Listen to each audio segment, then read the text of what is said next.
আমার পিছনে পৃথিবীর সব থেকে এক্সপেন্সিভ কার্স রয়েছে। মজা করছি না, আমরা আমাদের হাতে পেয়েছি টোটাল $250 মিলিয়ন এর কার্স। তার মধ্যে একটার দাম এমনকি $100 মিলিয়ন।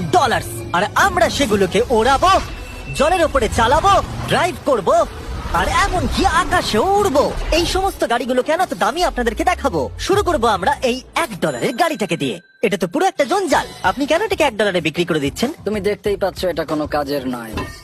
আমি এর উপর সময় আর টাকা নষ্ট করতে চাই না। যদি আপনি এই ডলারটা ধরেন তাহলে ডিল ফাইনাল। আমি এখনো বলবো এটা হলো একটা জঞ্জাল, কিন্তু যখন আমরা এর উপরে $20,000 খরচা করলাম, এটা চলতে শুরু করলো।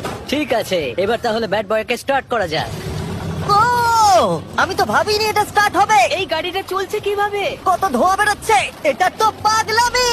$1 কার, $1 কার, $1 কার, $1 কার।